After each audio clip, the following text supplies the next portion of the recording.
Attorney General Bondi, good morning. I'm going to start on a different subject. Good morning. On behalf of families in my state. And I wanted to thank the FBI and the local justice officials in Minnesota, the U.S. Attorney's Office, for the work that they did catching the murder, in the horrific murder of my friend, Speaker Melissa Hortman, and her husband, and the shooting of Senator John Hoffman. Just last month, my state was again shaken to its core when a mass shooter attacked Annunciation Catholic Church in Minnesota, shooting through the stained glass windows, injuring 21 people, including 18 kids, killing little Fletcher, little Harper, an 8 and a 10-year-old, murdering them when they're in mass praying, 12-year-olds protecting 8-year-olds.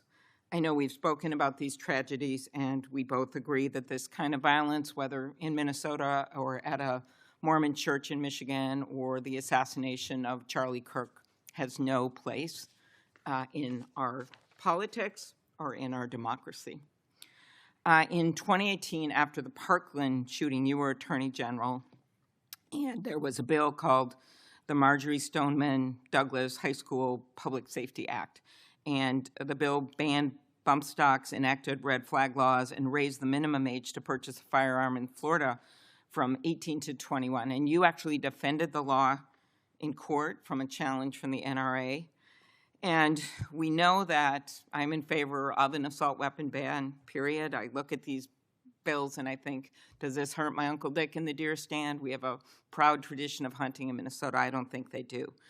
But as I talked to Director Patel, and he told me in the chair you are sitting in right now that assault weapon bans could prevent future attacks. I talked to him about better background checks, about red flag laws, and then that perhaps we could find common ground on what actually happened in Florida, which would be to at least change the minimum age for purchasing assault weapon, because we've got 18 to 20-year-olds commit gun homicides at over triple the rate of adults 21 years and over, even though that wouldn't helped in Annunciation Church because he was a few years older.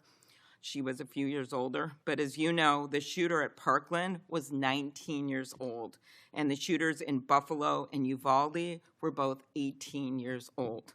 So given your efforts in Florida, do you agree that at least raising the age for purchasing assault weapons could reduce the number of these shootings?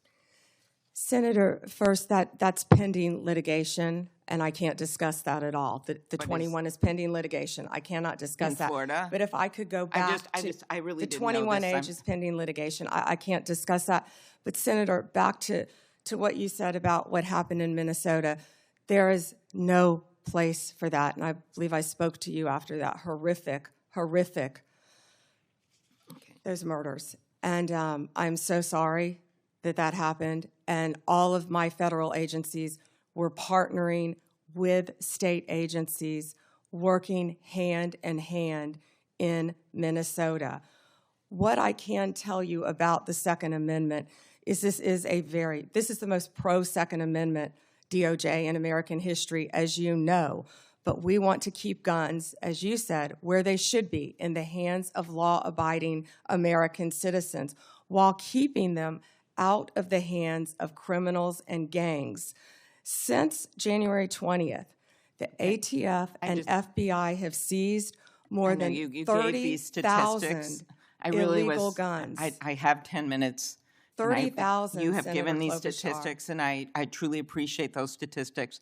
But what I was just trying to get at was something where maybe we could find common ground on a bill that you actually defended in court in a state, which Director Patel seemed open to, and that was looking at could we at least raise the age to 21 of the purchase of an assault weapon federally while states look at banning these weapons overall, given these little babies that this gun is used to kill. So we can talk about it later, but that was my question, and you don't want to answer it. No, it's pending litigation, Senator. Okay.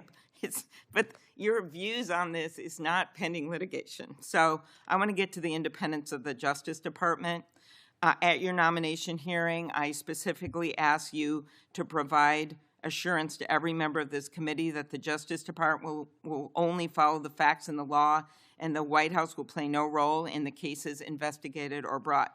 You stated in response, this was you, politics will not play a part in my decisions. And you also said the Justice Department must be independent and must act independently. Do you believe that you have upheld that commitment? I absolutely have upheld that commitment, Senator. I pledged that I would end the weaponization also of the Justice Department, and that America would once again have a one-tier system of justice for all. And that is what we are doing in this country. We saw this with the president directing an investigation prosecution of Chris Krebs, the former head of cybersecurity, Lisa Cook, who is a current governor of the Federal Reserve, Director Comey. And the president, and I know you have said that you will not discuss discussions you've had with the president about Comey. Is that correct? That you won't testify here about that? Because I was going to ask you if you received advice, instruction, or request from anyone at the White House to direct the department to engage in any investigations, prosecutorial actions, including decisions not to investigate or prosecute anyone. I'm not going to discuss any conversations. But then how about the Truth Social post on September 20th, 2025, in which the president said, "We can't delay any longer, Pam," using your name, "not bringing criminal charges are killing our reputation," his words, "and credibility." And then goes on to tell you to prosecute a member of this committee, to prosecute the Attorney General of New York, and to prosecute James Comey. Do you consider that a directive to the Justice Department? Senator Klobuchar, President Trump is the most transparent president in American history, and I don't think he said anything that he hasn't said for years. Okay, it has been reported that you initially pushed back against requests by senior Trump administration officials to push out or fire the acting U.S. Attorney in Virginia, Eric Siebert, who's a conservative Republican, who made the decision that the evidence was not there to prosecute Comey. What made you change your opinion? I am not going to discuss personnel decisions. Okay. Is it true that the career prosecutors in the Eastern District of Virginia found that there was insufficient evidence to bring criminal charges against former Director Comey?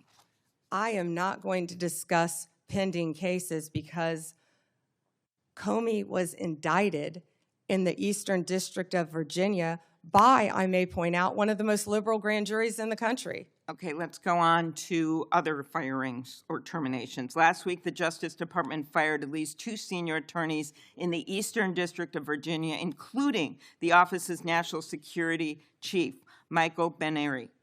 It is reported that his firing came following criticism from a right-wing social media commentator who wrote, "One can only assume he was part of the internal resistance in the Comey indictment." In fact, he did not work on the Comey case. Instead, he was working on pursuing justice for service members killed in Afghanistan. How does firing a 20-year national security prosecutor enhance public safety? Senator Klobuchar, I'm not going to discuss personnel decisions, but the personnel issue that I'm having right now is that all of my agents, all of my lawyers are working. My agents are on the street working without a paycheck because your party voted to shut down the federal government. Unfortunately, the House isn't even back here. They're 18 days off the job to even meet with us to come up with a resolution that we would like to discuss with them about saving people's health care. Let's move on to the Antitrust Division. Did you authorize your Chief of Staff to overrule top officials in the Antitrust Division to settle the challenge to the Hewlett-Packard Enterprises Juniper Networks merger? Senator Gail Slater runs my antitrust unit, and she is doing an excellent job on many, many cases. As you know, that is a pending case. Okay. In any merger, just to clarify, in any merger, Senator, there is a deal struck with our office and with the corporations involved, but then that also goes to a court to certify in any merger. In any merger, it's a multi-step process. Okay, I And will that ask some process is further still pending, questions Senator about Klobuchar. antitrust. I just had one other thing. DOJ can now take the extraordinary step of Time's subpoenaing expired. journalists. Has the Justice Department issued any subpoenas to journalists under the updated guidance? Time is expired. Okay, I'll ask those on the record. You may respond, Ms. Bondi. You can respond, she said.